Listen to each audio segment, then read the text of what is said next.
Hi, നമസ്കാരം. എല്ലാവർക്കും എൻ്റെ ഒരു പുതിയ വീഡിയോയിലേക്ക് സ്വാഗതം.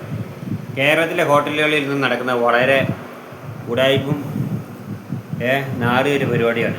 മനസ്സിലായല്ലോ? അതായത് ഹോട്ടൽ ജീവനക്കാരെ പറ്റിയിട്ടാണ് ഞാൻ പറയാൻ പോകുന്നത്. അത് സപ്ലയർ മുതൽ ചായ മാസ്റ്റർ, അതുപോലെ തന്നെ ക്ലീനിങ് ബോയ്. അപ്പം വളരെ രീതിയിൽ ഈ ഇങ്ങനെയുള്ള സ്റ്റാഫുകളൊക്കെ വളരെ തട്ടിപ്പുമായിട്ട് ഊമ്പിച്ച് അത് കാർന്ന് നക്കി തരുന്ന ചില ഹോട്ടലുകളുണ്ട്. കേരളത്തിൽ കാര്യമാണ് ഇപ്പോൾ ഞാൻ പറയുന്നത്. അപ്പോൾ അങ്ങനെയുള്ള ചില ഹോട്ടലുകളുണ്ട്. ഒരു സപ്ലയർക്ക് 700 രൂപ പോലും ഇല്ല, ഒരു ചായ മാസ്റ്റർക്ക് 700 രൂപ പോലും ഇല്ല. അങ്ങനത്തെ ചില ഹോട്ടലുകൾ ഞാൻ പേരൊന്നും ഞാൻ പറയുന്നില്ല, എന്നാലും കേരളത്തിലെ ഹോട്ടലുകളാണ്. ഇപ്പോൾ ചില ആൾക്കാർ പറയും കർണാടകത്തിലാണ് ആക്രമണം, അവിടെയാണ് ആക്രമണം. കർണാടകത്തിലൊക്കെ ഭയങ്കര അക്രമമാണ്. കാരണം എന്താണെന്ന് വെച്ചാൽ അവിടെ ജോലിക്ക് പോകുന്നവരെ തട്ടിക്കൊണ്ട് പോവുക, അതേപോലെ പൈസ പിരിച്ചു കഴിഞ്ഞാൽ ഭീഷണിപ്പെടുത്തുക, കൊല്ലാൻ ശ്രമിക്കുക. ബാംഗ്ലൂരിലത്തെ കാര്യമാണ് പറയുന്നത്. ബാംഗ്ലൂരിലല്ല, ഇപ്പോൾ കേരളത്തിലും എന്താണെന്ന് വെച്ചാൽ അങ്ങനെയൊന്നും ചെയ്യുന്നില്ല എന്നേ ഉള്ളൂ. പക്ഷേ ഇവർ എങ്ങനെയാണെന്ന് വെച്ച് കഴിഞ്ഞാൽ ഒരു ജോലിക്ക് ഒരു സപ്ലയർ വന്നാലോ, അല്ലെങ്കിൽ ചായ മാസ്റ്റർ വന്നാലോ, അല്ല ക്ലീനിങ് ബോയ് വന്നു കഴിഞ്ഞാലോ അവർ സാലറി ഒന്നും പറയത്തില്ല. സാലറി പറയാതെ ജോലിക്ക് കയറ്റിട്ട് പിന്നെ 2 ദിവസം കഴിയുമ്പം മുതലാളിയോടോ അല്ലെങ്കിൽ മാനേജറോട് ചോദിക്കും സാലറി എത്ര. സാലറി ചായ മാസ്റ്റർക്ക് 700 തികയുന്നില്ല. ഞാൻ സാലറി പറഞ്ഞു കഴിഞ്ഞാൽ ആ ഹോട്ടൽ ഏതാണെന്നുള്ളത് ചില ആളുകൾക്ക് മനസ്സിലാവും. പിന്നെ നമ്മളും അവിടെ ഇപ്പോൾ ഒരു ഹോട്ടൽ ഫീൽഡിൽ ജോലി ചെയ്യുന്ന ആളായതുകൊണ്ട് അതുകൊണ്ട് ഞാൻ വ്യക്തമായിട്ടൊന്നും സാലറി ഏത് ഹോട്ടലിലാണ് കൊടുക്കുന്നതെന്നും ചായ മാസ്റ്റർക്ക് എത്ര കൊടുക്കുന്നതെന്നൊന്നും സപ്ലയർക്ക് എത്ര ആണെന്നുള്ളതും ഞാൻ പറയുന്നില്ല. കാരണം നമ്മളൊരു സപ്ലയറായിട്ട് ഇപ്പോൾ ജോലി ചെയ്യുകയാണ്. പക്ഷേ എനിക്ക് ഇത് പറ്റുകയില്ലെന്ന് കണ്ടു കഴിഞ്ഞാൽ ഇട്ടെറിഞ്ഞ് ഞാൻ പോകും. എനിക്ക് വേറെ പണിയുണ്ട്. ഏതെങ്കിലും നമുക്കറിയാവുന്ന പണിയൊക്കെ ചെയ്യും. ഞാൻ ഹെവി ഡ്രൈവറാണ്, മനസ്സിലായല്ലോ. അപ്പം ഇങ്ങനെ ചില ഹോട്ടലുകളുണ്ട്, ജനങ്ങളെ നക്കി ഇങ്ങനെ പാവങ്ങളെ വഞ്ചിച്ച് കാർന്ന് നിന്ന് അവരുടെ കഫം നക്കുന്ന ചില ഹോട്ടലുകൾ. കാരണം എന്താണെന്ന് വെച്ച് കഴിഞ്ഞാൽ അവർക്ക് 100, 400, 300 ഒക്കെ കൊടുത്തു കഴിഞ്ഞാൽ ഹിന്ദിക്കാരെ കിട്ടുന്നുണ്ട്. ഹിന്ദിക്കാർക്ക് എന്തെങ്കിലും കൂലി കൊടുത്താൽ മതി. അപ്പോൾ ആ കൂലി അനുസരിച്ചാണ് ഇവർ ഈ കേരളത്തിൽ ഇപ്പോൾ ഹിന്ദിക്കാർക്ക് കൂട്ടി കൊടുക്കുന്നുണ്ടോ എന്ന് എനിക്കറിയത്തില്ല.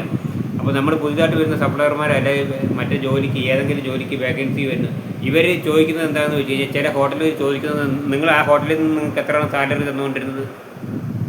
അപ്പോൾ ഇവർക്ക് സ്വന്തമായിട്ടൊരു തീരുമാനമില്ല. ആ സാലറി പറയുകയാണെങ്കിൽ അതിലും 100, 100, 500, 200 കുറയ്ക്കാനാണ് ഇവർ നോക്കുന്നത്. അപ്പോൾ അതാണ് ചോദിക്കുന്നത്. അപ്പോൾ ചില ആളുകൾ ചോദിക്കും മുതലാളിമാർ നിങ്ങൾ മുതലാളിമാർ തീരുമാനിക്കുന്ന ഒരു സാലറി ഉണ്ടല്ലോ, ആ സാലറിയാണ്. അതല്ലാതെ ആ ഹോട്ടലിൽ നിന്ന് എത്ര കിട്ടിയെന്നുള്ളത് ഇവിടെ അറിഞ്ഞിട്ട് എന്താ കാര്യം? ശരിയല്ലേ? ഇവർക്കൊരു തീരുമാനമുണ്ട്. ഏതൊരു ഹോട്ടലിലാണെങ്കിലും ഒരു ബാറിലാണെങ്കിലും ഒരു ജീവനക്കാരെ നിർത്തുമ്പോൾ അവർക്കൊരു സാലറി, മുതലാളിമാർക്കൊരു ശമ്പള സ്കെയിലുണ്ട്. അത് മാനേജറുമായിട്ട് തീരുമാനിച്ച് അവർ കൊടുക്കുകയാണ് ചെയ്യുന്നത്. മാനേജർ വഴിക്കാണ് ഈ ശമ്പളം കൊടുക്കുന്നത്. മുതലാളി നേരിട്ട് കൊടുക്കുന്നിടത്തും ഉണ്ടാവും, കൊടുക്കുന്ന ഹോട്ടലും ഉണ്ടാവും, അല്ലാതെ ഞാൻ പറയുന്നില്ല. ഇപ്പോൾ ഈ ഭൂരിഭാഗം തട്ടിപ്പിൻ്റെ കേന്ദ്രം എന്ന് പറഞ്ഞാൽ എറണാകുളമാണ്. എറണാകുളത്ത് എവിടെ പോയി കഴിഞ്ഞാലും ഒരു ജോലിക്കും വലിയ സാലറി ഇല്ല. സാലറി ഇവർ കറക്റ്റായിട്ട് പറയത്തില്ല. എന്നിട്ട് മാസം കണക്ക് കൂട്ടി വരുമ്പോൾ 100, 500 ഒക്കെ വെച്ചിട്ടാവും ദിവസവും കണക്ക് കൂട്ടി വരുന്നത്. അപ്പോൾ ദിവസം 500 വെച്ച് കണക്ക് കൂട്ടി കഴിഞ്ഞാൽ 15,000, 400 ആണെങ്കിൽ 12,000. അപ്പോൾ നമുക്കറിയാം ആ സാലറി നമ്മൾ എത്ര വാങ്ങിയതാണെന്നും, അപ്പോൾ എത്ര കൈ കിട്ടിക്കഴിഞ്ഞാൽ എത്ര ഉണ്ടാവും എന്നുള്ളത് നമുക്ക് കണക്ക് കൂട്ടി അറിയാം. മനസ്സിലായല്ലോ? അപ്പോൾ അങ്ങനെ ചില ആളുകൾ ഈ ഹോട്ടലുകാർ ഈ ചില ആളുകളെ ഇങ്ങനെ കാർന്ന് തിന്നാനായിട്ട് കാരണം അവൻ്റെ കഴുത്തറക്കുന്ന പോലുള്ള ഒരു പരിപാടിയാണിത്. മനസ്സിലായില്ലേ? ഇങ്ങനെ എത്ര കാലം ഇവർ ഈ ഹോട്ടലുകാർ ഇങ്ങനെ വഞ്ചിച്ചിട്ട് മറ്റുള്ള ഈ സ്റ്റാഫുകളെയൊക്കെ ഇങ്ങനെ വഞ്ചിച്ച് ജീവിക്കും. അവർ എക്സ്പീരിയൻസ് നോക്കുന്നത് എന്താണെന്ന് വെച്ചാൽ ഇവൻ പണി ചെയ്യുന്നുണ്ടോ, സപ്ലൈ പണി കറക്റ്റായിട്ട് ചെയ്യുന്നുണ്ടോ. ഈ സപ്ലൈ പണിക്ക് വരുന്നവന് വേറെ ഒരു പ്രശ്നമുണ്ട്. അവരുടെ കഷ്ടക്കാരെന്ന് പറഞ്ഞാൽ ചിലപ്പോൾ അടുക്കളയിൽ പോയി പാത്രം കഴുകിയിട്ട് കിച്ചണിൽ പോയിട്ട് ചിലപ്പോൾ പാത്രം അവിടെ കഴുകാൻ ആളില്ലാത്തപ്പോൾ ചിലപ്പം വേഗം എല്ലാ പാത്രവും ഈ കസ്റ്റമറൊക്കെ തിന്നൊരു നാറ്റിച്ച് ഫുള്ള് ചാറും ചോറും കറിയും ഒക്കെ ആക്കിയിട്ടുണ്ടാവും. അത് കഴുകാനുള്ള സപ്ലയർ അല്ല ഈ ക്ലീനേഴ്സ് അവിടെ ഇരുന്ന് മൊബൈൽ കാണുക. അധികം ഹിന്ദിക്കാരാണല്ലോ അധികവും. അപ്പോൾ എന്നിട്ട് ഇവൻ്റെ ഗതികേട് അവനോട് പറഞ്ഞു കഴിഞ്ഞാൽ അവൻ എന്നും പറഞ്ഞ് നിൽക്കും. അവനോട് മുതലാളിമാർ ചിലപ്പോൾ ഒന്നും ചോദിക്കത്തില്ല. സപ്ലയറോടാവും ചിലപ്പോൾ ചോദിക്കുന്നത് പാത്രം എവിടെ, പഞ്ചരം എവിടെ, മറ്റേതെവിടെ, മറിച്ചത് എവിടെ, കോണാൻ എവിടെ, ചട്ടി എവിടെ എന്നുള്ളത്. മനസ്സിലായില്ലേ? അപ്പോൾ അതൊക്കെ അങ്ങനെ ചില ആളുകളുണ്ട്. ചിലപ്പോൾ അധികം ഈ മൊബൈൽ നോക്കിയിരിക്കുന്ന ആളുകളാണ്. അവർക്ക് കുഴപ്പമൊന്നുമില്ല, അവരോടൊന്നും ചോദിക്കത്തില്ല. കാരണം അവർ ചിലപ്പോൾ കാലങ്ങളായിട്ട് വന്ന ഹിന്ദിക്കാരോ അല്ലെങ്കിൽ ബംഗാളികളോ അല്ലെ തമിഴന്മാരോ ഒക്കെ ആവും. പുതിയതായിട്ട് വരുന്നവരുടെ കാര്യം അതോ ഗതിയാണ്, മനസ്സിലായല്ലോ. അപ്പോൾ ഇതിനെപ്പറ്റി ഒരു വീഡിയോ ചെയ്യാനായിട്ടാണ് ഞാനിപ്പോൾ നിൽക്കുന്നത്.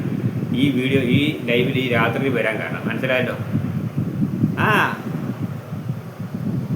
ബാംഗ്ലൂരിനെ കുറ്റം പറയുന്നത് ദൈവത്തിൻ്റെ സ്വന്തം നാട്ടിലാണ് ഇത് നടക്കുന്നത്, മനസ്സിലായല്ലോ. അതൊന്ന് മനസ്സിലാക്കിയാൽ മതി. ബാംഗ്ലൂർ കർണാടകയാണ്. ഇപ്പോൾ അങ്ങനെ നോക്കിക്കഴിഞ്ഞാൽ എല്ലാ ദൈവത്തിൻ്റെ നാട് തന്നെയാണ്. പക്ഷേ എല്ലായിടത്തും അക്രമം നടക്കുന്നുണ്ട്. ലോകത്തിൻ്റെ എല്ലാ ഭാഗത്തും ഉണ്ട് ഇങ്ങനെ. ആളുകളെ തട്ടിച്ചും വെട്ടിച്ചും എങ്ങനെ ജീവിക്കാൻ പറ്റും? പക്ഷേ ഈ പൈസ ഒന്നും അവനൊന്നും നിലനിൽക്കത്തില്ല. ഇവനൊക്കെ ഇതിൻ്റെ ഡബിൾ ഇരട്ടി ഹോസ്പിറ്റലിൽ കൊടുക്കാനേ ഉണ്ടാകത്തുള്ളൂ, മനസ്സിലായല്ലോ. അത് മനസ്സിലാക്കിയാൽ എത്ര മാത്രം മതി, അത് മനസ്സിലാക്കി വെച്ചാൽ മതി, മനസ്സിലായല്ലോ.